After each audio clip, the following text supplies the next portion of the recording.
why we're doing this, bakit kailangan namin i-computerize? Kasi dati, puro anong tama manual lang eh. So, pagdating ng retrieval of record, nahirapan kami. So, with this, malalaman namin, gumawa siya ng assignment, we can check, and then we can verify.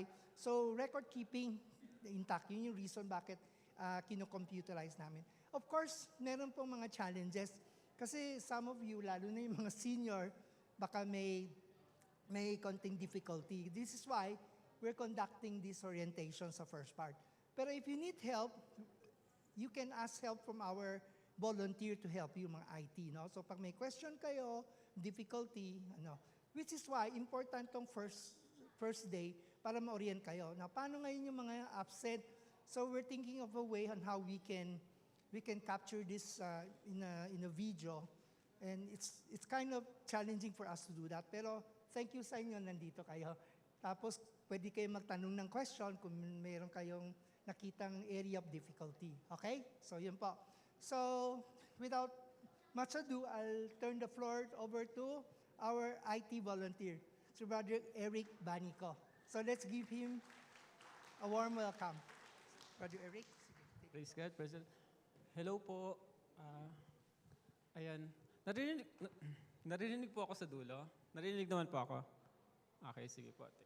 Ang isi-share ko po today, ang ipapakita ko po sa inyo is paano gamitin yung application, which is kailangan po since enroll tayo sa GLC.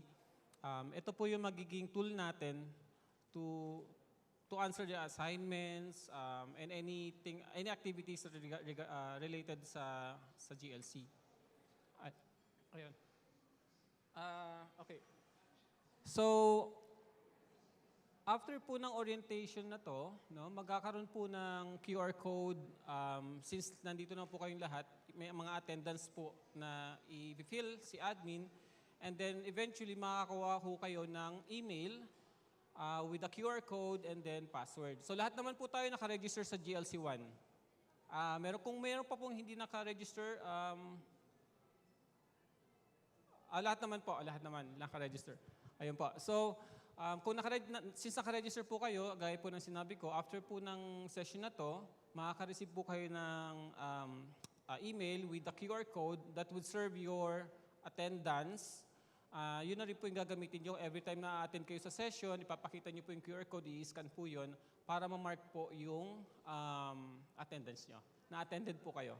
When it comes to attendance po, may mga technicalities po tayo na pwede po i-explain nila regarding sa remedial or something like that. So, okay. Ngayon po, ipapakita ko lang po yung application na gagamitin natin. No? So, yung application po natin is naka-host po siya sa, nandun po sa ipapadala namin. But basically, it's an application that hosted somewhere. Ito po yung interface niya. No? Pakita ko lang din po ulit muna yung itsura. So, ito po yung itsura ng application natin. Wait lang po, alalagin lang po ulit ako.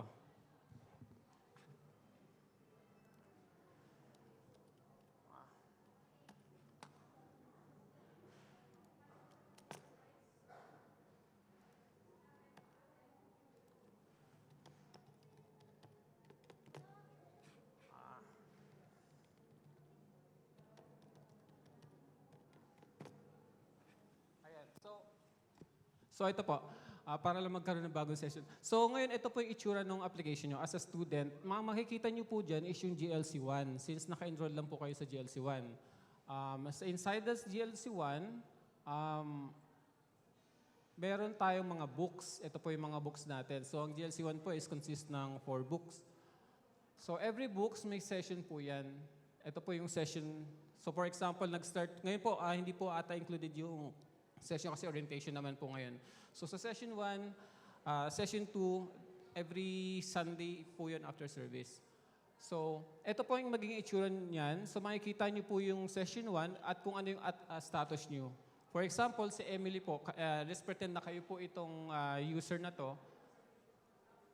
January 25, for example, is attended naman kayo. So pag makikita niyo po yan, ito po yung question for that day. Now, hindi po lahat ng session is naka-open. So for example is ngayong araw na ito, ongoing yung class. hindi po siya open until 8 o'clock p.m. So, mag-open lang po siya after ng class at 8 o'clock pa ng gabi. So, meron kayong 1 week to answer the question. Ayun po. So, to answer the question, you basically go to, let's go for example sa session 3. Answer nyo lang po yan. And then submit. Okay? And then once na-submit nyo na po, ang magiging status niya is pending review. That means si admin po or yung mga teacher natin, inire-review po yung assignment answer nyo. By this stage po, hindi nyo na po siya pwedeng galawin. Hindi nyo na po siya pwedeng baguhin. Para lang di po hindi mahirapan ang admin natin mag-review. So wala po siyang, hindi nyo po siya may edit. Edit nyo po pero hindi nyo masasubmit yan. So, sa admin side naman po, i-review na po niya yan. Ngayon, pagka in-approve niya po yan, makikita nyo naman po sa kanya, answer status verified. Pero kapag hindi po siya approve kay teacher o kay admin, let me just show you, sorry.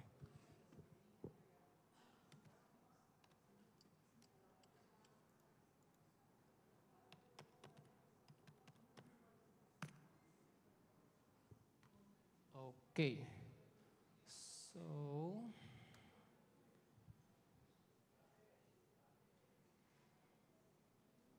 So let's say for example po is hindi po na-approve ni admin yung answer nyo.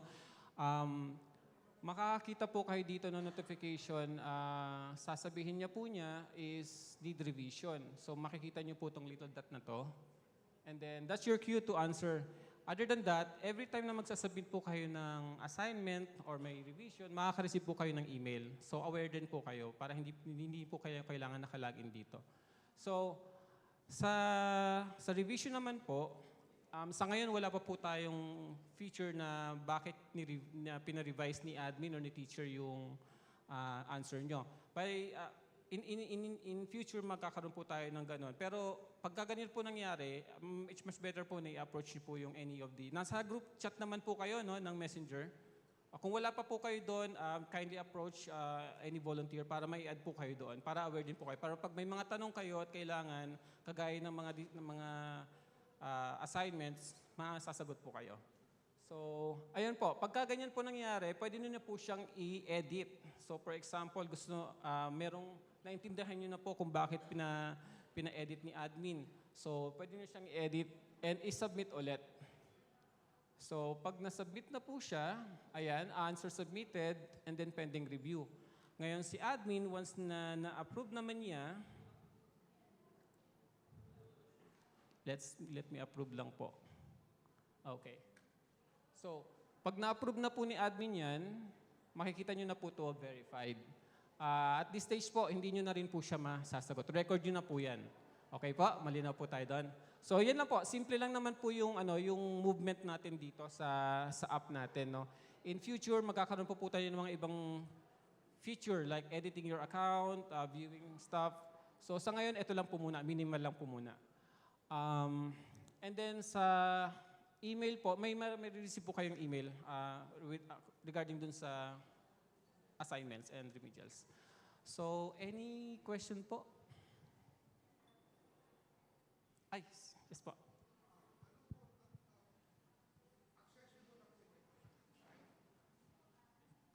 Ano pong app to? Accessible po ito sa website lang po ba?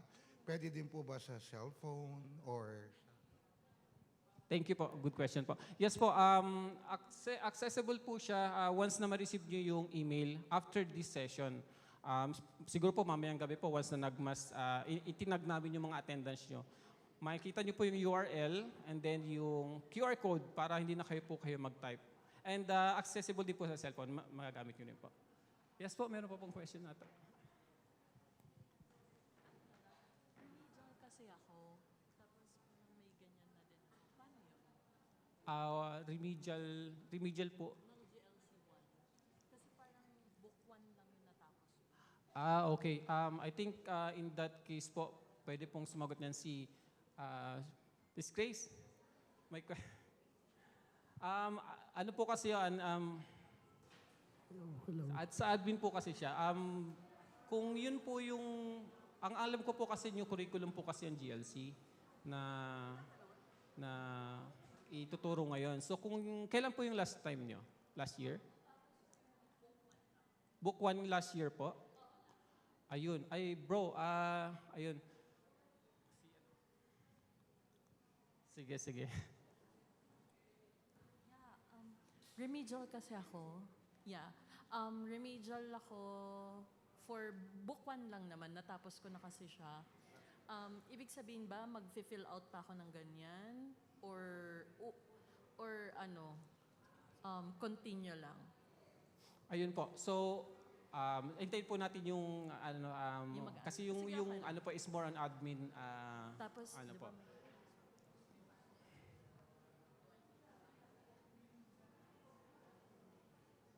Rubik, di ba? Curriculum.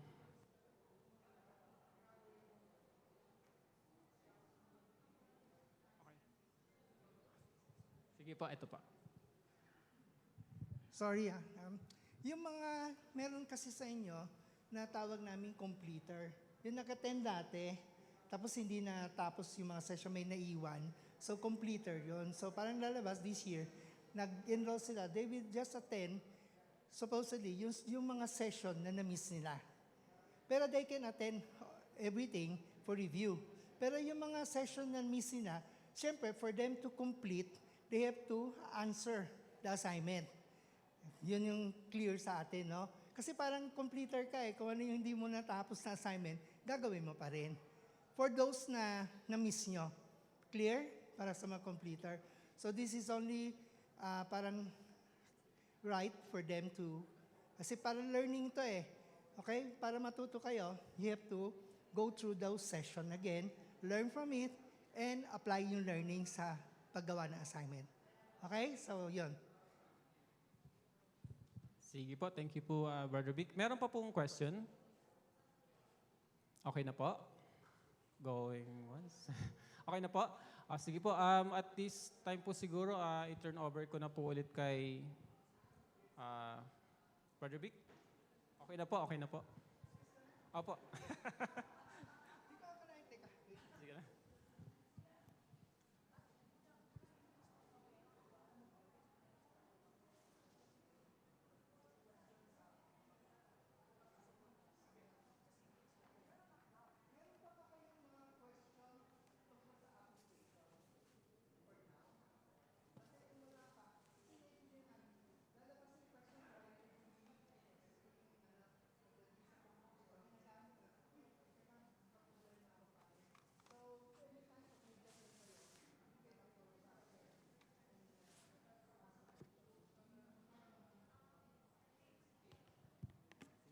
Mamaya yung mga ibang question, sasagutin ko. Teka, set up natin. Sige, habang sineset up nila yung mga slides ko, two things na for all of you, no? I remember, si Brother Martin, kilala niyo si Brother Martin, yung nagturo kanina sa atin, no? He always remind us, and of course, all of us, kahit kami, when we were taking up GLC, there's one very important mindset. That is, we must empty ourselves. Why? Kasi lahat tayo may kanyang-kanyang background. Meron iba sa ating galing sa ibang church, galing sa ibang religion. So may dala-dala tayo ng mga knowledge, no? And syempre, we want to hang on to those knowledge. But the reason here why we're doing this is that we want to learn new things, new knowledge, the right doctrine, the truth. So for you to be able to do that, tabi mo muna ninyo yung mga luma nyo. Kasi kung di makakaroon kayo ng conflict, parang ganun. Kung meron kayong baso na may laman na kape, paano namin lalagyan ng ibang laman? So you have to put away the old things, no? Para ma-fill up yung cup ninyo. Understand? That's one. Second, alam niyo ba kung anong definition ng disciple? Meron ba sa inyo makakapagbigay ng Siguro we heard of different definition or meaning ng disciple. Basically, ang disciple is a learner. Is a learner. Hindi lang siya follower ni Jesus Christ. Kahit kayo yung mga, pag binasa mo yung Bible, yung mga disciple ni Jesus, they learn from Jesus. So, kaya importante, you have to unlearn before you learn. And then, of course, being a learner, you have to absorb kung ano yung tinuturo. Dapat, kasi may mga, uy, alam ko na yan eh. Uy, may alam na ako, hindi kapareho ng tinuturo nyo ngayon. So that's something that is a hindrance to you. So kaya kailangan, as a learner, empty yourself so that you can learn new things. Learn the truthful things. No? So can we just agree on that attitude na develop natin? Okay, teka. Lumabas na ba? Teka, hindi pa lumabas. Yung part ko, i-orient ko kayo what's GLC is all about. And then some reminder, yung mga important reminder like attendance, assignment, mga ganun, no? And yung requirement natin for accepting you sa GLC, and yung pinaka-importante, the requirement for completing. Kasi parang sa school, bago ka makagraduate, meron ka mga requirement kailangan i-fulfill. This is not to make life difficult for you. This is to ensure na you are qualified to go into the next level. Next level is GLC 2. Siguro hanggang Sige, konting introduction. GLC 1, lahat kayo nasa GLC 1. Ano yung objective ng GLC 1?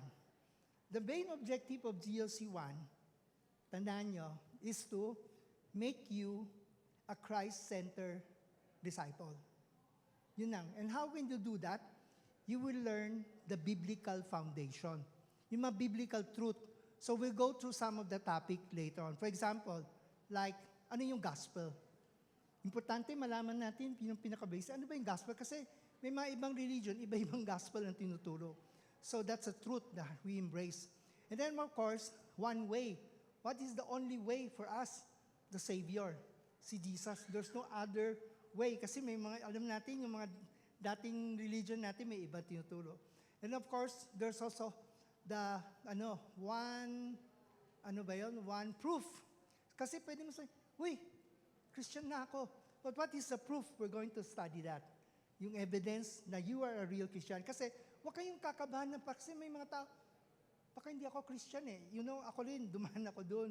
Baka hindi ako Christian, may ginagawa pa ako mga sins o masama pa yung ugali ko. So, yun, meron tayong proof na mapapakita. And of course, one promise, yung kanina proof. Kasama nun, siyempre meron promise si Jesus sa atin, si God eh. Kasi aside from you know that you're Christian, meron promise na kalaan. And then what is that promise? The assurance of salvation. Sigurado kayo na save kayo once you are a real Christian. And then the last part ng book 1, you are going to know how to live victoriously in Christ. So kailangan i-apply natin yung mga foundational truth natin sa daily living natin. So that's book 1. May 4 na book tayo eh. By the way pala, yung book natin, na-deliver na just kanina lang. Pero hindi pa namin ma-release kasi we're still finding out yung cost and the price, no? So by next week, we guarantee you na available na yung books, no? So just bear with us. Next week, next week pala, yung topic natin, how to facilitate. Hindi pa nyo kailangan yung books, no? So i-explain ko kung ano yung how to facilitate. So, book 2. Book 2 is about spiritual discipline. Sa book 1, alam mo yung why you believe what you believe, di ba? Book 2, discipline. What we mean by discipline is what are the things that you as a real Christian will keep on doing. For example, like an athlete. Like kilala niyo si Ali Kiala. Sikat na sikat. Ano bang ginagawa niya? Nagpa-practice. Nag-hit ng ball. Siguro hindi natin alam kung ilang beses siya nag-hit ng ball, nag-exercise. Ganun rin si Manny Pacquiao. That's what make them who they are. Ganun din tayo, a Christian. We have to do those discipline. What are the things that we have to do intentionally? So for example, number 1, we have to read God's Word. Yun yung importante. And of course, one connection, prayer. So yan yung mga discipline na dapat intentionally natin ginagawa. They lead to strength. Kasi meron tayong spiritual muscle. Kailangan ma-strengthen natin yun. Ano pa ba yung ano?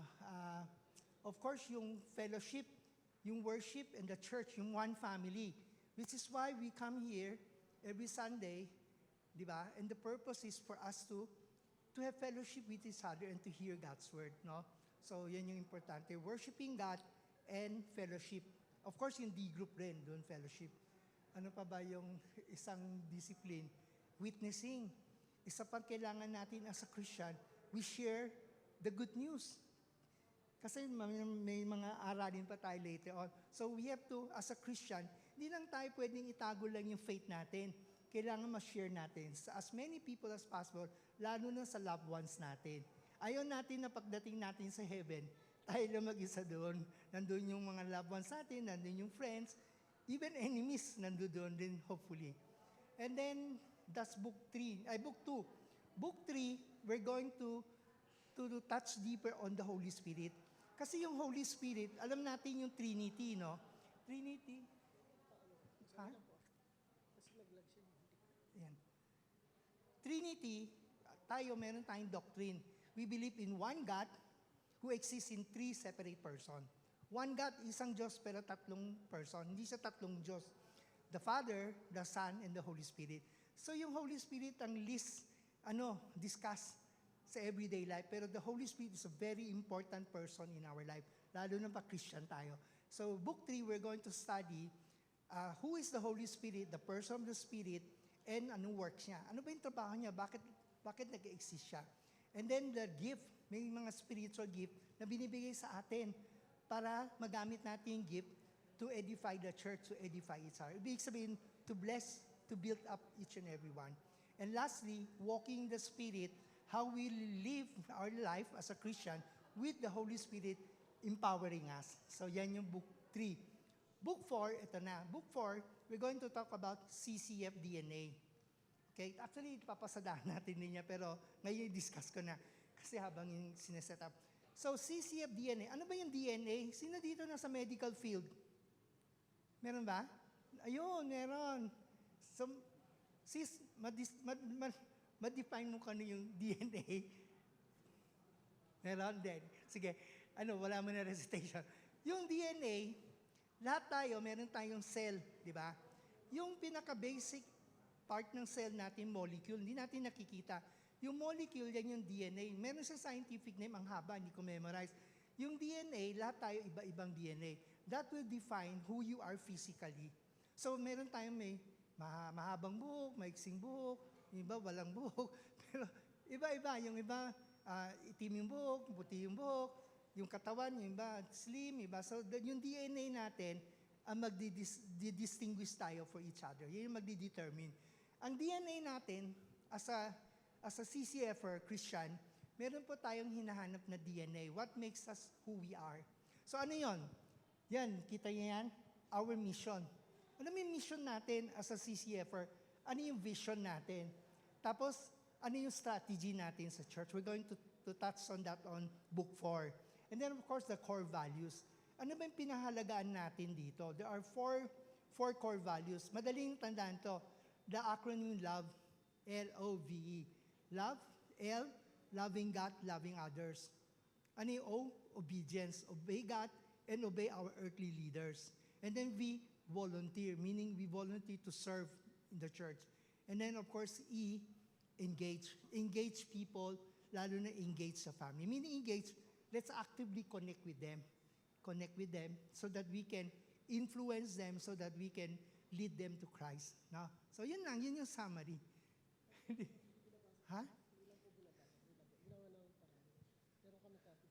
Ay, meron akong USB. Gusto mo? Okay na. Sorry hindi namin. Sige. So yun, actually na-discuss ko na yung general outline ng course natin. Meron ba kayong gustong itanong? Wala naman. So we'll go into the detail as we go through the course, no? So parang overview lang to. Now, after GLC 1, yung objective namin dito is to make you a Christ-centered disciple, a follower. So dapat alam mo lahat ng mga fundamental biblical truth, no? Pero siyempre, after that, what's next for you? What's next for you? So, una, D group member ka ng isang disciple group. Actually, yung disciple group dito sa atin is your second family. Ito yung grupo na you feel at home, you bless each other, you learn from each other, you share with each other. Hindi lang sharing material things, but sharing your life. So, dito mag-grow tayong bawat isa. Then the next is, yung GLC2, an objective is to equip you to become a D group leader. Kasi pag D group member ka sa GLC, meron kang D group leader. Meron kang head of the family. So, depende yung kung anong klaseng D group ka. Kung disciple group ay men, puro men kayo, ang D group leader niyo lalaki.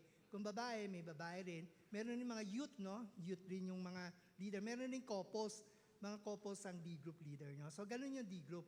So, yung next step, gusto namin, ano naman kayo, level up, no? Level up kayo. So, kayo, in the future, gusto namin magiging D group leader rin kayo. You will have your own D group. So, kayo yung tatay, yung nanay, yung kuya. So, for you to be able that, we will equip you. How you will form a D group, what are the things that you need to consider in D group. And then, of course, yung last level, ang tawag namin GLC 3, lead. Yung GL, kasi dun sa 2, ano ka na, D group leader ka na, may sariling D group ka. So, ikaw yung kuya, tatay, nanay. Pero, sa GLC 3, ang purpose nun, for you to develop the next generation D group leader. Ang tawag namin, multiplier. Manganganak ka na. Gagawa ka ng anak-anakan mo. So, nakuha nyo?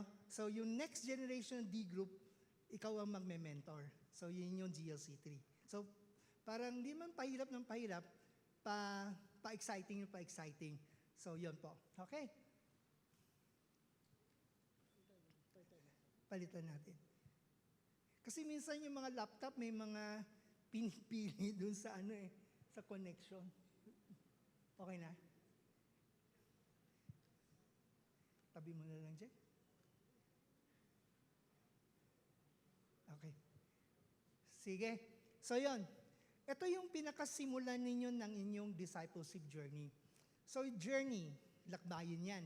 Pag lakbayin, ano ibig sabihin? It takes time. Huwag niyo madaliin. Enjoy your journey. Because you're going to take this journey, of course, with Jesus with you. You will not take this journey alone. Kasama mo si Jesus, kasama mo yung Holy Spirit. Ngayon, ito yung inirecommend ng CCF main, yung division or the steps in taking that journey. Una, engage. Okay? Ano yung engage? You start to connect with people. Kayo dito ngayon, may mga connection na kayo. May relative, may friends.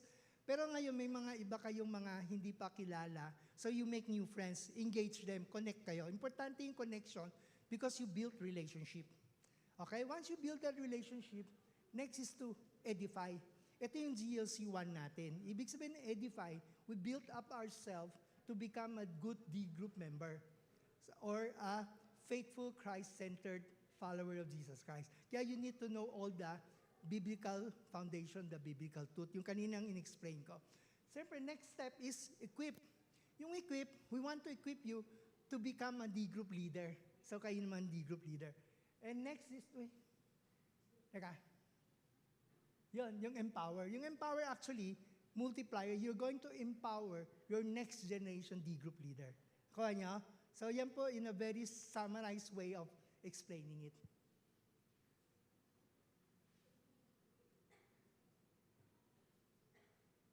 Na-capture niyo kanina yung in-explain ko sa lahat ng mga boxes na yun, no? Sige.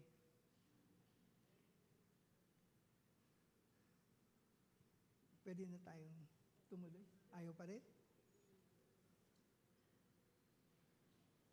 By the way, pala dito sa atin, if you're not familiar, sa church natin, may iba-ibang tawag ministry. Ibig sabihin ng ministry, area where you can use your gift, your talent to serve Jesus and to serve other people. So example, ako nasa GLC ministry, yung Global Leadership Center.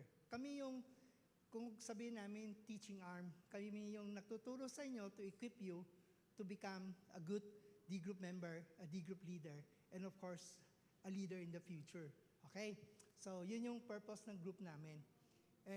Itong program na ito, meron tayong GLC 1, 2, 3, meron din tayong Servant Heart. Sino sa'yo naka-attend ng Servant Heart? Wow, praise God, meron na.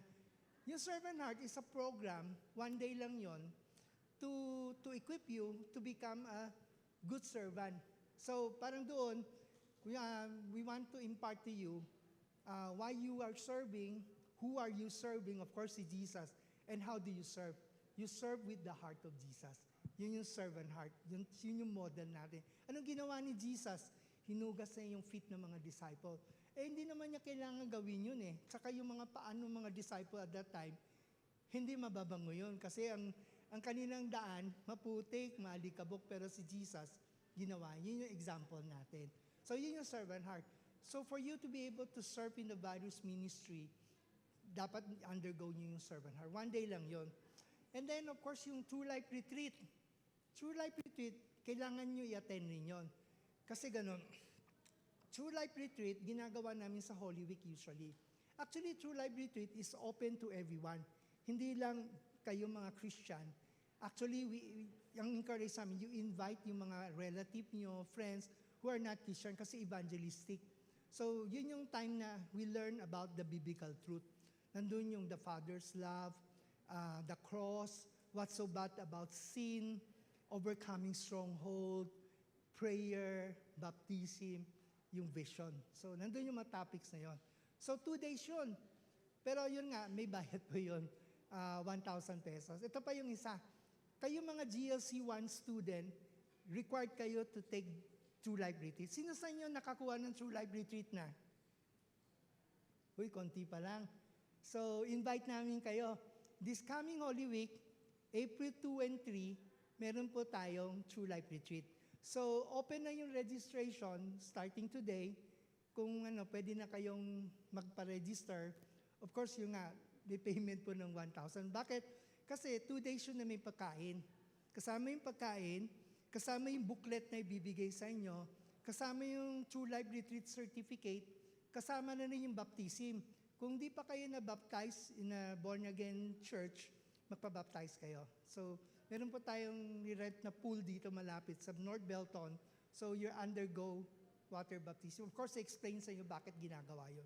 Kasi iba yung concept natin ng baptism kaysa yung concept ng baptism ng Roman Catholic Church. And then, of course, napabang kasama dun. So, yun, basically yun. Tapos yung water baptism, gagawin yung sa April 11. So, ibang araw, hindi siya kasunod nung 2 and 3. Alright. Sige. Uy, saan na? Dyan na. So, kanina na-explain ko na yung Okay, ito. Ito yung 4 na book na mabibili nyo next week. Book 1, Book 2, Book 3, Book 4. So, na-explain ko sa iyo kung ano yung mga books na yon. Alright, next slide. Sunod na po. Book 1, ayan po, para a longer explanation. Book 1, sabi niya, okay, it's all about biblical truth, the foundation. Sabi ko nga, ano yung pag-aralan doon? The gospel, one truth, the one way, the Savior. Ano pa? One proof, evidence of your faith, which is yung the life in Christ. And then, number 4, one promise, the assurance of our salvation. And then, the 5th one is living victoriously in Christ. So, yan yung book 1. Punta tayo sa book 2, i-repeat ko lang.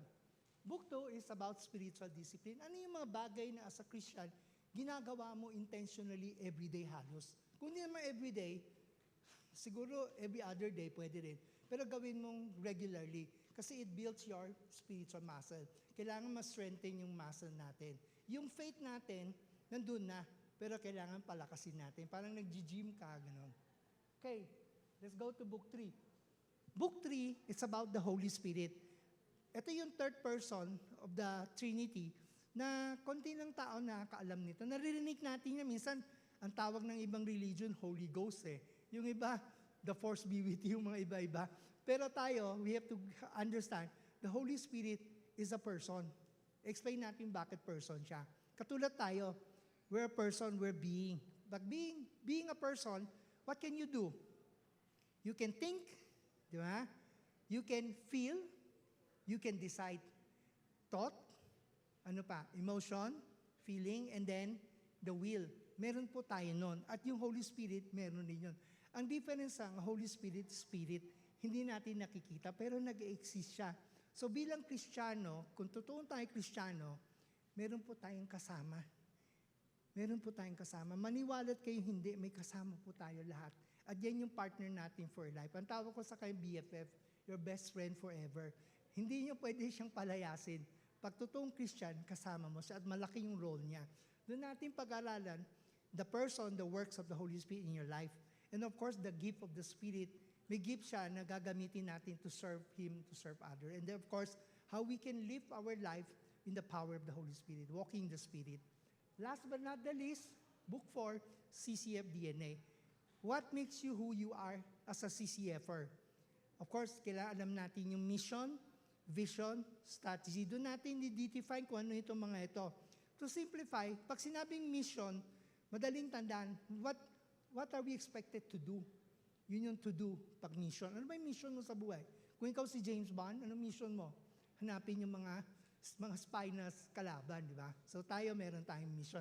Actually, nandun yung mission. I-memorize natin yan. Vision. Vision is to see. After doing our mission, what do we see ourselves? How do we see the church? So, and then, yung strategy, how can we accomplish our mission and vision? Ano bang mga strategy yan na gagawin? To summarize it, yung strategy natin is actually small group or D group. This is how we grow. Pag mga ibang tao sa labas, bakit ang CCF ang laki-laki? Because of D group. Because we grow. Yan yung ano. Para tayo, mushroom na nag-grow because of D group. And of course, teka, muna. Yung ano, after that, the core values, sinasabi ko yung apat, love, L-O-V-E. So, yun yung tandaan. So, yan yung DNA. Ngayon, ngayon nandito tayo, ito yung tinatawag na face-to-face GLC class. So every Sunday, after third service, nandito kayo, I am praying na, kasi yung iba napapagod na parang, teka, meron akong lakad, meron akong i-prioritize nyo. Huwag nyo i-miss ito kasi parang yung classes sa school, di ba? Huwag natin take for granted. Pag na-miss ko yung isang araw, okay lang. Actually, hindi sa pero importante po yung mga learnings natin. Why? Because those learning becomes part of your life. At hindi lang yon. Ito yung i-impart mo sa anak mo, sa asawa mo, sa relative mo, sa magulang mo, sa kaibigan mo. Kasi ito yung i-share mo sa ibang tao. Di ba? So, yun po. And then, of course, ngayon, meron kasi dito na posible, hindi ako makakommit every Sunday nandito ako kasi may work ako, may ano. Okay lang yon. Meron tayong tinatawag na GLC1 for D group. Now, alam ko hindi lahat, teka, may tanong nga. Sino sa inyo part ng D group D group member? Praise God, dami. Okay, sino sa inyo hindi pa part ng D group? Yung totoo, taas yung kamay. Meron ba? Huwag kayo maya. Meron. So, ganun, punta kayo mamaya sa desk, bigay yung pangalan, hanapan namin kayo ng D group. Yung D group is actually a group where you can grow together, no? Of course, we'll find appropriate D group for you. So, yun po. Meron po tayo. Ngayon, ano ba yung GLC for D group? Kung part kayo ng D group, yung D group leader ninyo, pwede mag-conduct ng D group, the whole D group program sa grupo nyo. Pero mabigat ng responsibility. Parang siya yung mag-monitor ng absences nyo, at attendance, assignment, lahat siya na. Parang mini GLC class. So, pero ano ito, special, Of course, meron din tayong online GLC if you don't know. Sa CCF main, pwede kayo mag-inquire, meron silang online, meaning online kayo. Hindi kayo kailangan pumunta doon mag-attend, pwedeng sa internet lang. Pero hindi ko alam yung schedule nila. Meron na silang schedule. Alam ko, nag-start yung GLC1. Pero kung talagang may mga times na kailangan nyo mag-abroad, meron akong kaibigan, meron kami kasama dito na mag-abroad sa US kasi nandun yung mga anak niya. So sabi niya, kasi meron din tayong maximum attendance o limit lang. Pag lumagpas ka dun, sabi niya, baka 6 to 7 weeks kami mawawala sa Pilipinas. So hindi pwede. So nagtanong siya sa main, meron GLC2 online. So dun sila nag-register. So may mga paraan po tayo. Okay? Pero yun nga, pag nandito kayo, ang prayer ko, magpagal kayo. Try your best not to exceed the maximum number of absences. Okay, sige. Game, next. Okay, dito na tayo, GLC1. Actually, first of all, ito again, I want to thank you all. Hindi ko alam kung tinulak kayo ng D-group leader nyo or whatever. Pero we're so happy kasi you're having that courage to take the first step in your discipleship journey. Ito yung unang step. So maraming pang exciting things mangyayari sa iyo and exciting learning. Okay. Next. Ito pakita ko sa inyo yung medyo maliit kung ano yung mga sessions, di ba? Nabanggit ko sa inyo yung mga topics, no? So, medyo maliit, no? Pero just bear with me. So today, orientation tayo. Okay? Next week, wag muna. Next week, si Brother Man Lorico will teach you how to facilitate a D-group. Explain ko lang very briefly, ano yung facilitate? Pagkaroon lang tayo ng discussion, later on actually, form kayo into groups. Hindi pa ito yung grouping nyo. Meron kami grouping, group namin, group of 5 yata o 6, no? So yung groups nyo, kayo po yung magkakasama after every session ng teaching, meron mga question na kayong sasagot. So kayo mag-share your heart out, your learnings with each other. Okay, so bakit ganun? Kasi importante yung skill na yun, how to facilitate. Ibig sabihin ng facilitation, you have to draw out each and every one to share their heart out. Hindi ikaw yung magsasalita as a facilitator. Hindi ikaw yung teacher. Ikaw yung mag-encourage ng ibang magsalita. You lead them to share their heart, their knowledge, their learnings. So yan yung importance ng being a facilitator. By the way pala, sa isang group, mag-assign kami, actually, kayo magpipili sino ang magiging facilitator nyo. Kayo mismo. Tapos kayo rin magsasabi sino yung assistant facilitator nyo. So magtutulungan yung facilitator and the assistant facilitator. So take turns in doing the discussion. Okay? So yun. Now, ito yun. Wait, balik tayo. Balik tayo dun sa schedule. Hindi nyo makikita, pero basically, nung kinompute ko ito, roughly, hindi kasama today, pero kasama yung next week, yung how to facilitate, 17 sessions tayo. So 17 sessions means 17 weeks. So that means more or less 4 months. Okay? Pwede kong sabihin sa iyo, bless kayo. Kasi kami, last year, yung old curriculum, mas madami kaming session. It took us 5 months to complete GLC1. So this year, bakit ganun? Kasi may mga kinumbine silang mga session. So parang kinompress nila na parang in once, yung 2 session, sa isang session lang. So later on, you're going to find that out. So ngayon, makita nyo, may mga puting space dyan, no? May mga Sunday, wala tayong klase. Yay, parang no classes, no? May bakasyon, may holiday tayo. So tandaan nyo, kailan yon? Una, Holy Week. Holy Week. Di ba may TLR tayo? Holy Thursday and Good Friday, Black Saturday. Then, Resurrection Sunday, wala tayong klase. So, enjoy your Resurrection Day celebration. Celebrate na nabuhay si Jesus. And then, there are 2 more vacation. One is Mother's Day. Sino man nanay dito? Masaya kayo? Of course. So, date nyo yung family nyo. Of course, kasi last year, Mother's Day lang yung bakasyon. Sabi ng mga tatay, paano na lang kami? Sino tatay dito? Marami din. Masaya ba kayo na meron din tayong bakasyon? Ayun, Father's Day. So para equal naman, di aangal yung mga tatay. Kasi last 2 years, umangal yung mga tatay. Sabi niya, unfair. Bakit Mother's Day, wala pasok? Father's Day, may pasok. O, yun lang po. So tandaan nyo lang yung calendar na yun. Kasi may mga may pasok ba next week? Basta pag Resurrection Sunday, Mother's Day, Father's Day, walang pasok tayo. Pahinga. Enjoy your time with your family. So yan po yung lang. Okay, ito. Itong part medyo importante. Sorry. Ay. Iba na yung matanda. Hirap yung ko. Okay, reminder lang kung ano yung mga kailangan natin matandaan. I would suggest na tandaan nyo itong mga ito kasi it's very important. Kasi meron po tayong mga consequences pang di nyo matandaan ito. Okay, sige, number 1. Reminder on attendance and absences. Alright? Kaya di ba kanina sinabi natin, ilang session tayo? 17 session. Okay, so ibig sabihin, 17 Sundays dapat nandito kayo for full attendance. Although kami, mamaya, meron akong sasabihin, may good news kami. Meron kaming i-allow na hanggang 4 na absences for whatever reason. Alright? Kasi hindi natin maiwasan, may mga urgent situation or whatever, di ba? So, ang 4 lang. Pag lumagpas kayo ng 4, kunwari 5 absences na kayo, ang mangyayari, consider kayo incomplete. So, next year, kunwari, 2 section lang na-attend nyo, katulad ng isang nakausap ko kanina, next year, you have to retake the whole program.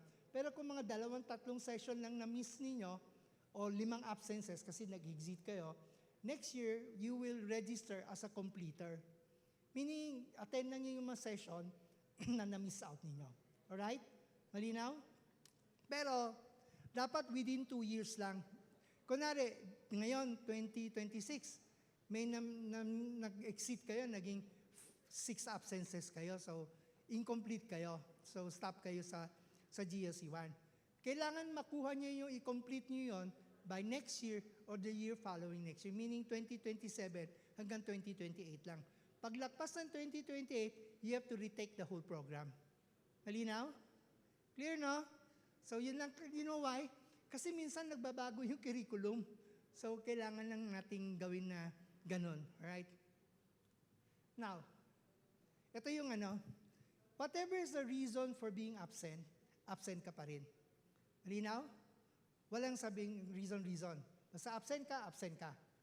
Clear? And when you're absent, you have to do remedial. Kasi ganon, tayo, we have to answer assignment for each And we suggest, yung assignment, gawin nyo kaagad.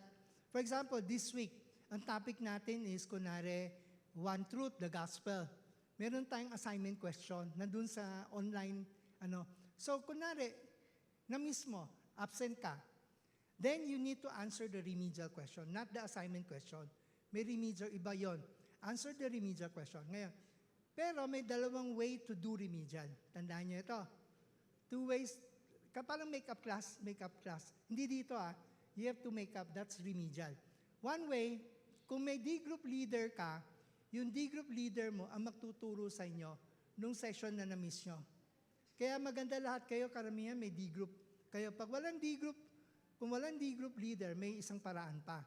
Or you can choose, kunyari yung D-group leader nyo, busy, hindi maasikaso na kayo turuan. Okay, ang gagawin nyo, meron kaming video na pwede nyong panoorin. Pero after watching the video, you need to do one thing. You have to come out with a summary of what you learned. Kasi hindi pwedeng manood lang kasi yung iba, baka tinulugan na yung video eh. Diba? So kailangan magawa kayo ng summary of what you have learned. Madali lang yon. Kung may natutunan kayo, madali lang gawin yon. Agree ba kayo? Di ba? Hindi naman mahirap yun kasi pwede rin i-reassure nyo, may natutunan kayo. And of course, you need to answer the remedial question. So aside from the summary of learning, the remedial, nasa online application ninyo. So tandaan nyo yun, Alright. Ngayon, next. Ayun. Ideally, yung remedial nyo, kailangan nyo gawin, huwag malayo. Huwag naman, nag-absent ako this Sunday. 2-3 months later, tsaka ako magre-remedial. Huwag ganun. Dapat parang assignment, next week pa lang gawin yung remedial. Understood? Kasi may mga experience kami, nakakraming yung mga estudyante, kahit sa assignment, hindi nila ginagawa the week following the learning kasi hindi pa fresh. So gagawin nila, bago matapos yung course, bilang mo 4 months later, tapos ano ba yung natutunan ko? Hindi na nila masagot yung mga question. Alright? So, huwag kayong mag-cramming. Gawin nyo kagad yung assignment, the remedial. Isa pa, huwag kayo mag-copy-paste. Anong ibig ko sabihin? May experience kami. Baka may magalit sa... Sino sa inyo husband and wife? Dito. Meron. Praise God. Thank you. yung experience namin dati, kung ano yung sagot ng husband o yung sagot ng wife, yun din yung sagot, word by word pareho. Remember, the assignment, the remedial, na objective nito, is for you to test yourself if you really learn. Kasi pag kinapi mo lang, ano lang yun parang cheating rin yun, di ba, in a way. Ayokong sabihin, pero ganun, you have to write down, kahit na broken English, kahit Tagalog, sulat pa rin yung anong tunan. Kasi that shows yourself, natuto ako. Alright? Can I get amen for that? Amen. Sige. Okay, so yun lang, ito. Tardiness. Ngayon, wala kayong QR code. Pero next week, may QR code na kayo. Ngayon, meron kayong passport. Wala akong sample ngayon eh. Anyway, yung passport, parang totoong passport, no? Yung passport, hawak-hawak ninyo yan. Yan yung proof ninyo na nag-attend kayo nung anong session. So, pag nag-attend kayo, meron doon magsasign, may date, na nag-attend kayo session 1, GLC 1, book 1. So, proof nyo yun. Kaya may passport kayo, hindi yun yung kailangan pumunta sa heaven, no? Kasi dati may nag-joke sa amin, kailangan may passport pumunta sa heaven. Hindi. Hindi yun. Yun yung proof ninyo na, kasi minsan sa record, sabihin namin, ay teka, hindi, kasi doon sa system pwede nyo i-access na, ay absent ako sa date na ito, pero alam nyo pumunta kayo, so na-miss, siguro hindi na-scan yung QR code nyo. So pag yung passport, importante, ma-proof nyo, hindi, meron kayong pirma dito. Nakuha nyo? So ito lang, yung passport, katulad ninyo, pag kayo yung nag-abroad, anong dala nyo? Passport. Pag bumalik kayo sa Pilipinas, wala yung passport, papapasukin ba kayo dito? Importante po yung passport, kaya passport yan. So dapat safeguard your passport. Kasi yung passport, nandoon yung QR code yung didikit namin. Para pag pumila kayo dyan, i-scan na lang yun, hindi na kayo mag-fill up ng kanila. Kasi lahat ng data, nandun na sa QR code nyo. Clear? So, huwag kayong gagaya nung last year, may mga estudyante kami. Nakalimutan niya yung passport daw dalhin. Okay, fine, this week. Next week, sana dala mo na, no? Tapos after 1 month, wala pa rin siyang dinadalang passport. Tapos i-claim niya na hindi ako nag-absent. So ano yung proof mo? Wala. So importante po, we hold you responsible in Pero ito lang, you might misplace your passport, you might nahulog, then report it to us, kailangan namin. Kasi may record na kami, pag na-scan yun, we can check kung absent kayo present Yun yung value naman ng computerized system. So we can issue you a new passport and then we can put in the data. Okay? So lahat ng session, pag nag-attend kayo ng TLR, Servant Heart, or whatever na attend nyo, naka-record po doon. Alright? Clear? Important yung passport. Ngayon, tardiness. Ito yung rule of thumb. Kaya suggestion namin, kasi 4 o'clock tayo officially nag-start. Of course, kanina may problem tayo sa technical, kaya medyo late tayo. Pero ideally, 4 o'clock na start na tayo. Now, ito yung when are you considered tardy or late? Di ba sa school may ganon? Pag, kunwari, pag 7 o'clock yung class, 7:15 yung principal namin dati, naka na sa pintuan. Isara naman na, sabi ng gate, ng guard, sara mo na, wala makakapasok. So, hindi ka lang late, absent ka na. So, ganun din tayo. Ano yung, rule natin sa tardiness? Basta pag yung teacher, ngayon, kami yung orientation, si Brother Eric, pag nag-start na magturo yung teacher, na after 5 minutes, nag-start ako ngayon, kunwari 4:05, na late tayo. Pag 4:10, tapos saka ka lang dumating, you're considered absent. Clear? Kaya po suggestion ko sa inyo, punta kayo na maaga. Kung pwede, may libreng kape tayo at saka cookies. So pwede nun po. Kung kailangan nyo after third service bumili, may time pa naman Usually 3:30, 3:45 tapos yung service. So bili kayo ng pagkain, balik kayo dito. Alright? So malinaw, no? Walang sasamang loob, ha? Sorry, pero kailangan kami maging disiplinado. Because you know what? As a Christian, we have to be disciplined. Because we're following a God who is a God of discipline, God of order. Sana maintindihan nyo. We're not parang just doing this to make life difficult for all of us.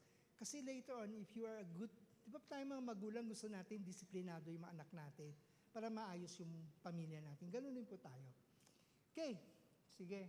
So that is, okay, ito na. Assignment. Seryoso kami sa assignment. Okay? Ngayon, meron kayong libro, hindi pa yung hawak ngayon. Yung libro ninyo, kasi nagbago yung libro. Last year, iba yung, meron kaming old curriculum. So, iba yung, ng libro, iba yung mga section. Meron kaming explore, meron kami examine, meron mga iba-ibang section kami. So, bawat isang section may meaning. Pero this year, iniba nila yung new curriculum. So, ano yung mga section? Una, learning nuggets. Yung learning nuggets, yan yung parang icebreaker nyo. So, at the start of the session, papasagot sa inyo yung icebreaker. Bakit icebreaker? Para you can start sharing with your group. No? Mag-share kayo kung ano yung thoughts ninyo sa icebreaker and magre-recitation kayo. Alright? Magpipili lang tayo. Kaya icebreaker, yung icebreaker, hindi lang basta-basta icebreaker. Yung icebreaker nyo is actually related to your topic, parang introduction. Okay? Then there's this part called talk about it. Yung talk about it, ito yung meat nung topic. Ito yung didiscuss ng teacher ninyo.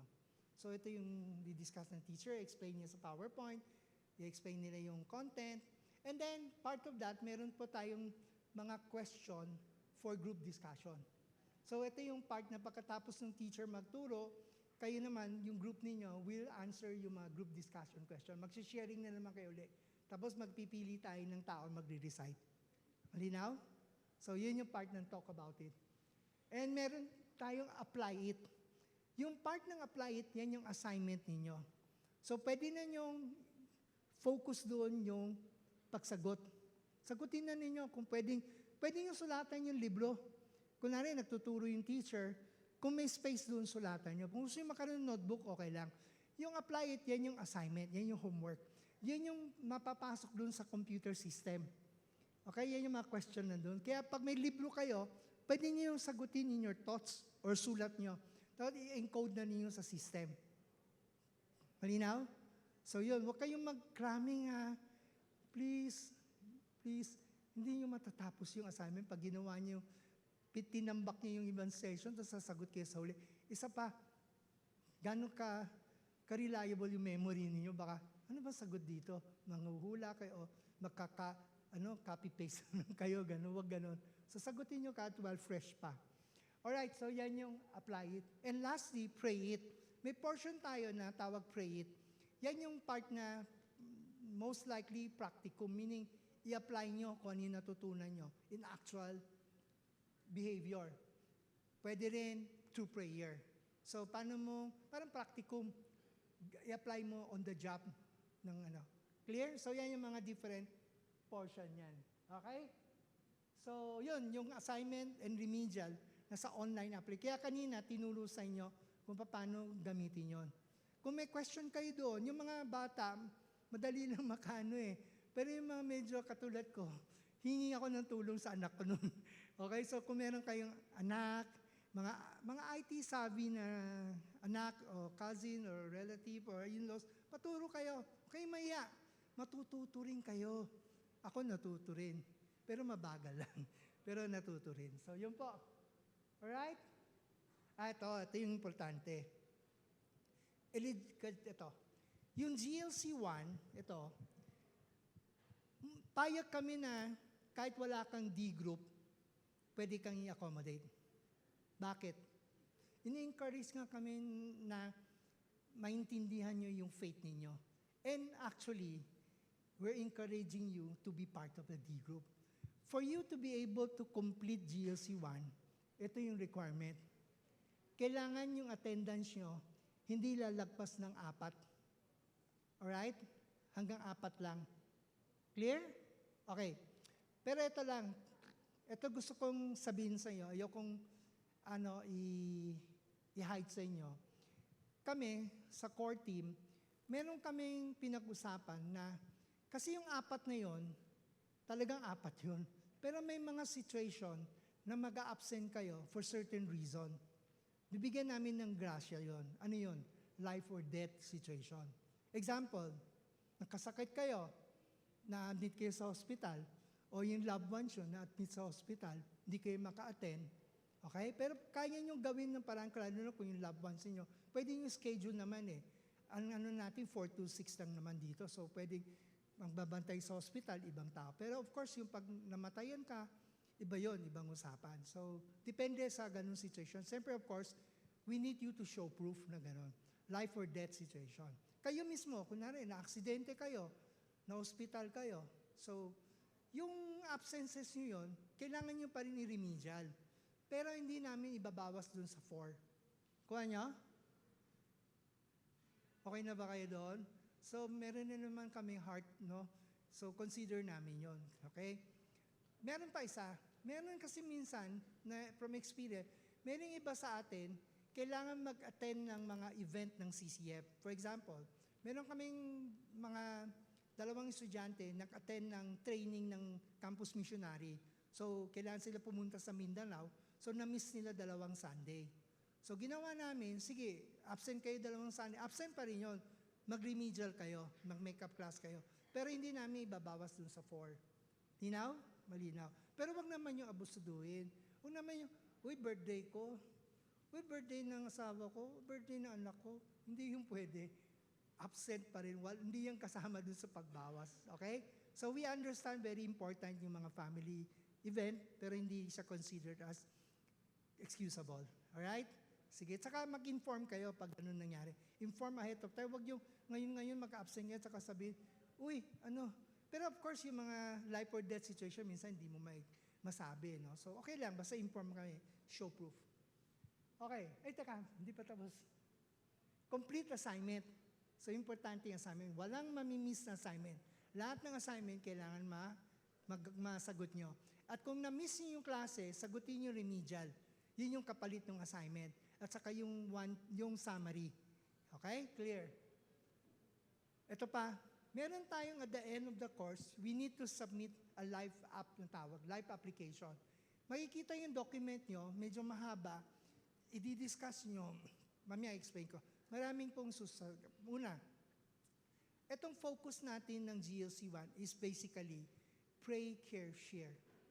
Yun yung pinaka-main focus. Meaning, pag ikaw ay isang true disciple of Jesus Christ, you need to know how to influence people and bring the gospel to people.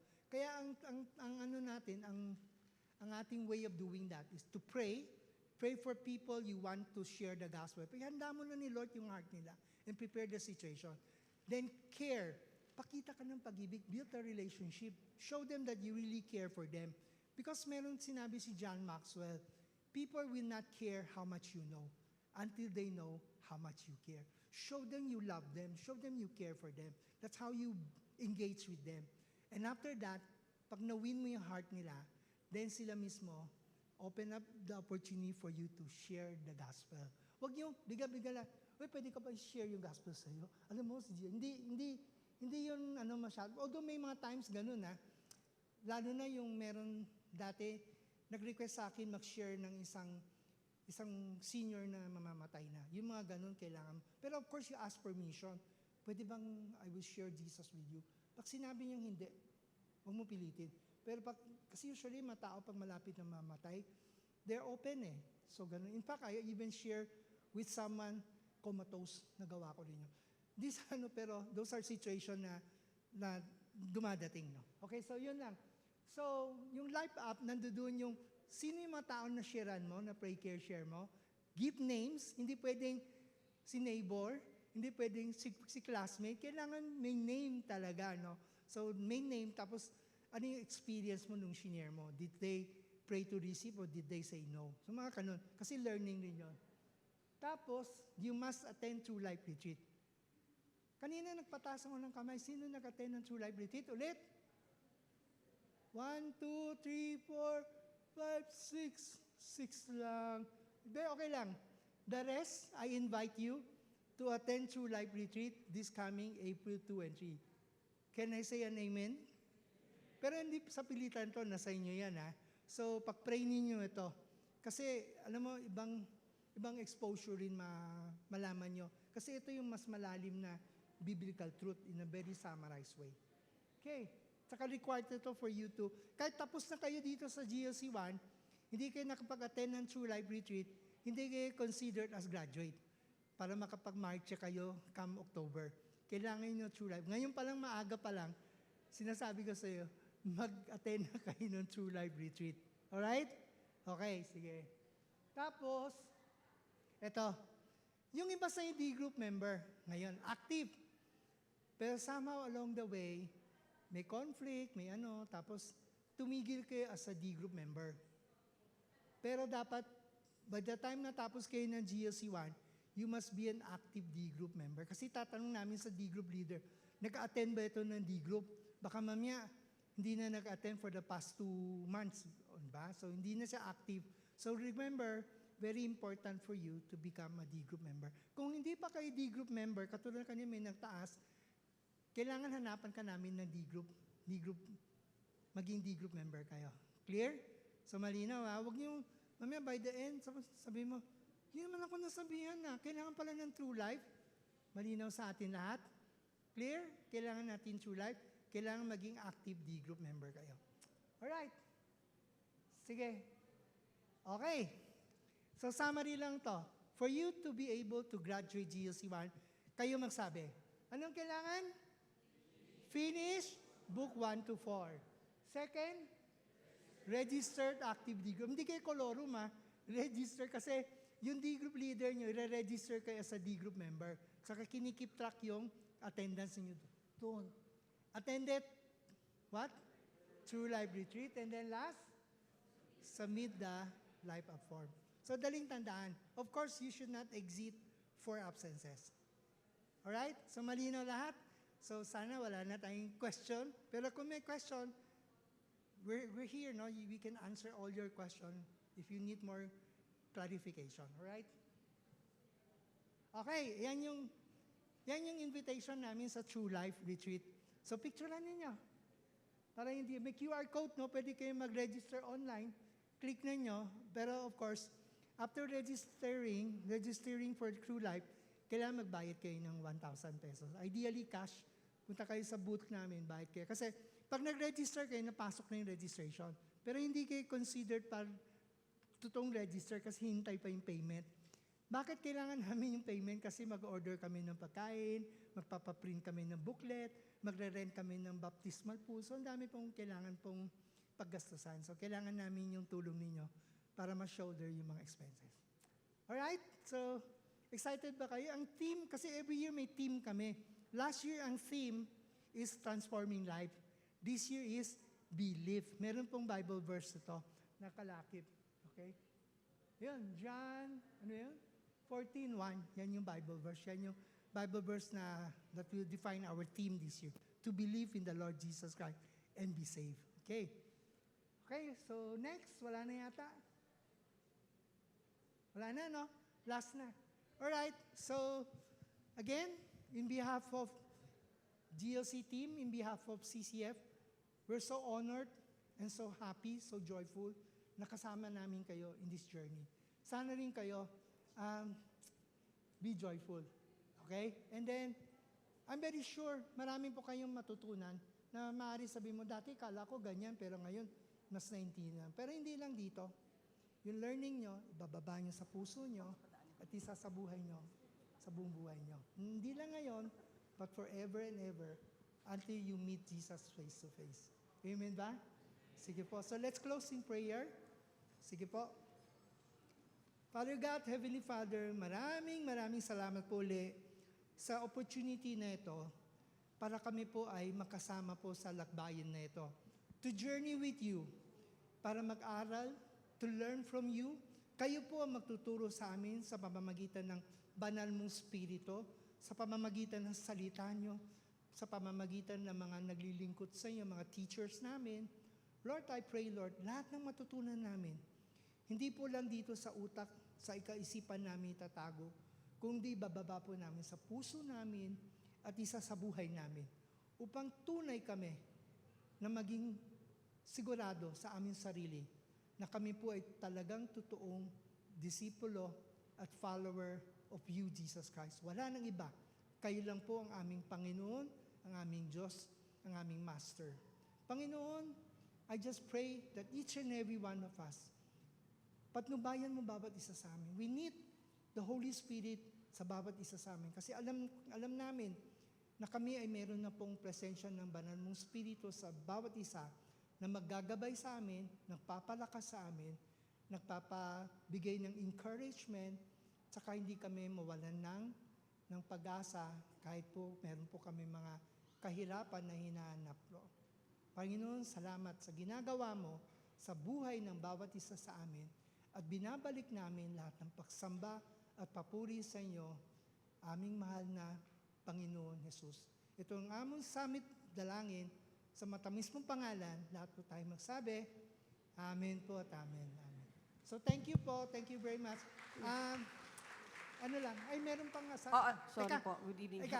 Introduce ko lang kayo dito sa aming, ito po yung aming ministry lead, si Sister Mildred Santos. Got a big pen. Good afternoon Meron po po. siyang isasabihin sa inyo. Reminder lang po, yung mga hindi po nakapag-register, kasi pinaupo namin kayo dito so we can start nung session kanina. So please drop by po sa registration para lang mapirmahan ninyo. Kasi we will counter attendance for today.